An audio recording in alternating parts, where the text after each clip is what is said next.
Good morning. I'm having a bit of a Tuesday here. I usually never have to re-record these things. This is the third one because of outside noise. So we'll give the third time a charm.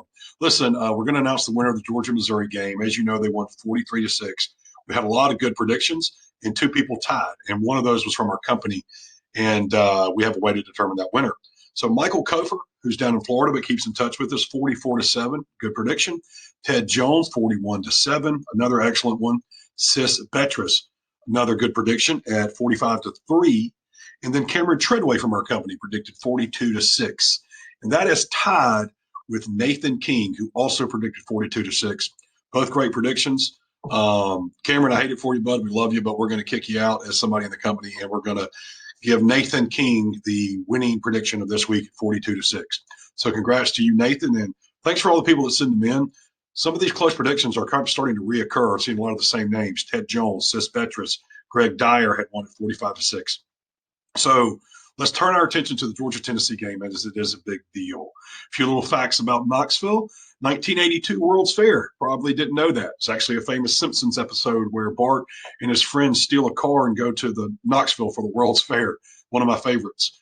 Cherry Coke was debuted in Knoxville. So when you get up there, have you a Cherry Coke from the World's Fair. And the Neyland Stadium is one of the biggest stadiums in college football. So 102,000 plus, which means we're going to have a big atmosphere for that game at 3:30. Most of you that are watching this are obviously Georgia fans, and you know that the Georgia-Tennessee rivalry is not Georgia-Auburn. It's not Georgia-Florida. Really started playing consistently in the 80s. And then in the 90s, Georgia sort of fell back. Tennessee had Peyton Manning that got really good. Then in the 2000s, Tennessee sort of turned direction, and Georgia got Mark Richt and turned the other direction. So this rivalry hasn't had a lot of juice over the years. But I feel like that's about to change because if you've been paying attention, Tennessee's been a bit of a mess with their coaches and their athletic department.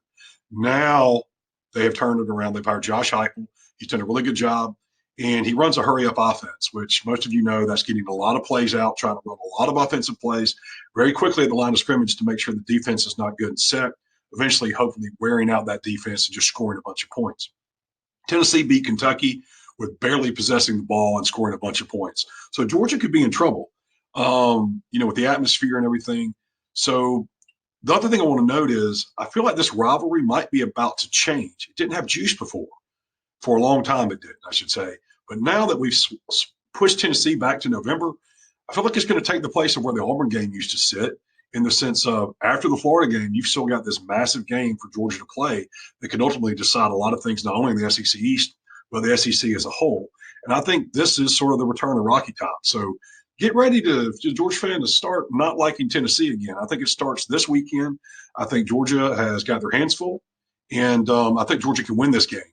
But I want the fan base and everybody to sort of be aware of this is no cakewalk. Tennessee's legit, and like if the fan base respects it, it just gives me a good feeling that maybe the football players will too. My prediction: I'm going to think Georgia's going to win and score a lot of points because Tennessee does not have a defense.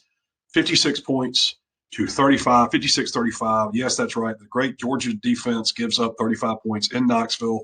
Let's just hope they give them up late and not in the beginning. I think maybe this might be a reality check that the Georgia fan base and the Georgia team could use, that, hey, you can be beaten.